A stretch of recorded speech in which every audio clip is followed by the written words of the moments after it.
All right, so the first thing for day 3, block 1, it's going to be cardiac output conditioning. It's going to be the same as day 1. It's actually exactly the same thing. So jump rope. So we want to keep moving. If your legs get tired, remember we're not trying to go too fast. You can do some single leg jumps. You can slow it down a little bit. The goal is 2 minutes. Heart rate stays below 155. So it's about a 60 to 70% effort. So if you think of a scale of 0 to 10 being your effort, you're at like a 6 to 7 effort. Should be able to keep talking. If at any point during this conditioning you are talking in 2 to 3 word sentences, you're going too hard. You should be able to say full sentences without any problem. After the jump rope, it'll be the sled push and pull. Again, 2 minutes. Checking a quick heart rate after each exercise to make sure our heart rate is below 155. So if you take it for 15 seconds, your heart rate, it should fall somewhere between 30 and 40 tops. So 32 to 34 is ideal where we want to be. So that's the easiest way to know if you're in the right range. So 2 minutes of the sled pushes, and then you're going to go into 2 minutes of kettlebell work. So if you know how to swing a kettlebell, just something like this, even just around your waist, you can do this with a dumbbell as well.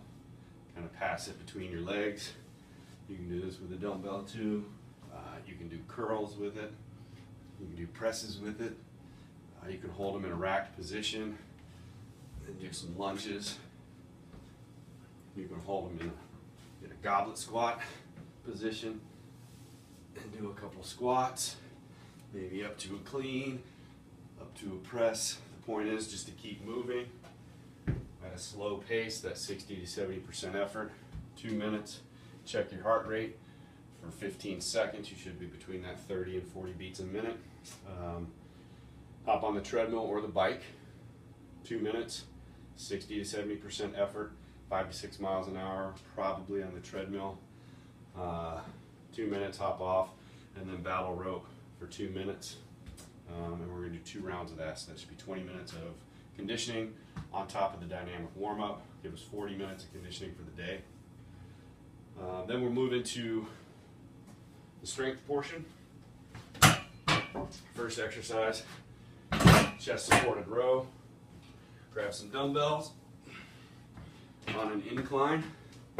Doesn't need to be super high, but enough to where you're not touching the ground.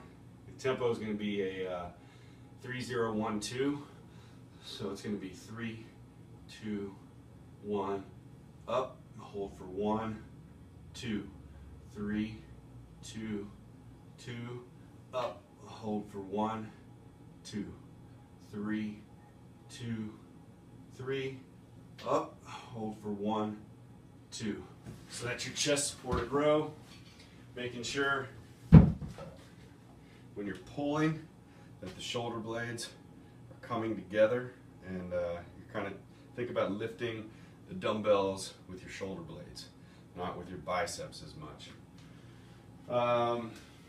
After that, you're going to do standing med ball side throws. I don't have a med ball in here, but essentially you're going to get into an athletic stance. You're going to have a med ball, kind of the lighter the better. It doesn't have to be super heavy. Here, back elbow, I'm going to be throwing it that direction.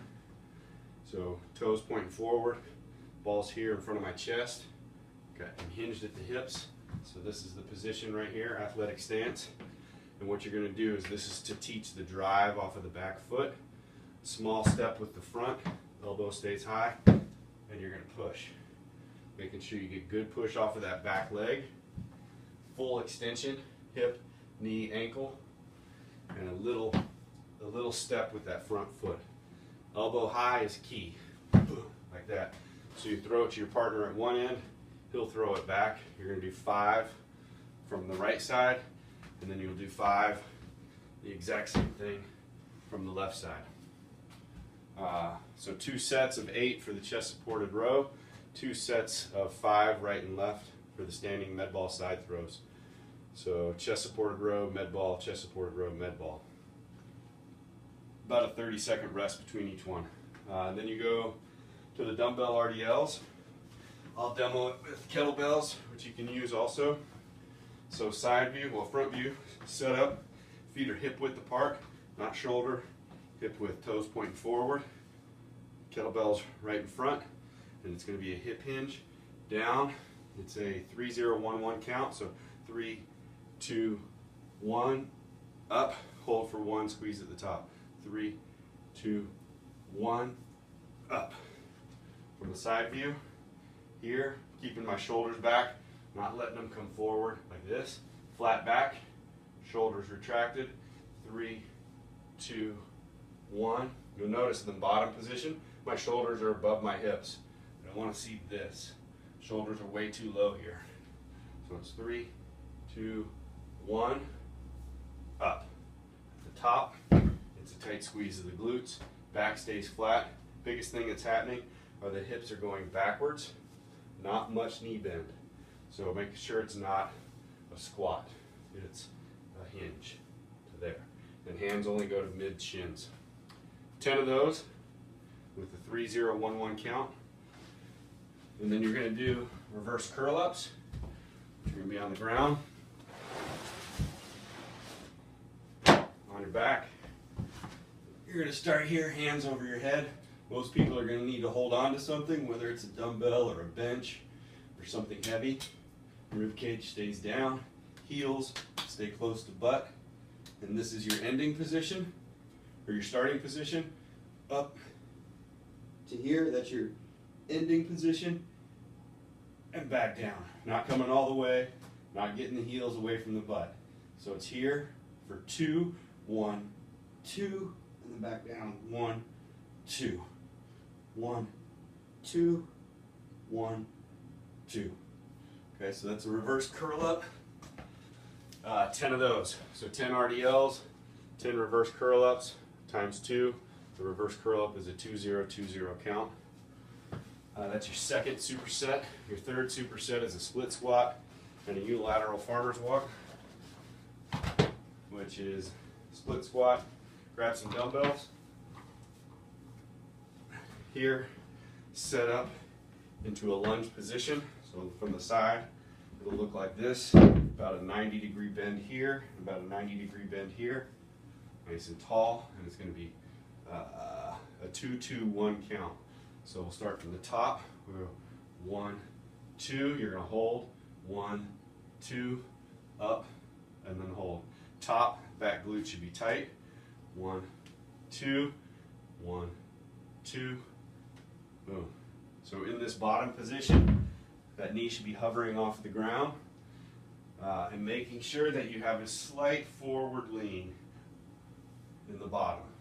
I don't want to see this. I don't want these rib cages to be out, and I don't want a big extension in the low back. So that's your split squat. 8 of those at a 2-2-1-1 count. 2 on the way down, hold for 2. 1 on the way up, hold for 1. And then you're going to do a unilateral farmer's walk for 30 seconds. Straight line, nose, sternum, belly button, and you're just going to walk for 30 seconds.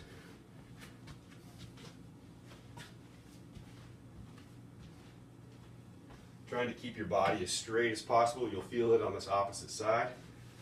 I want you to pick the heaviest weight that you can hold for 30 seconds. So split squat to farmer's walk. Make sure you do both sides on that, obviously. And then set 2, split squat, farmer's walk. 8 reps on the split squat, and then right and left on the farmer's walk. And that's it for day 3. All right, good luck.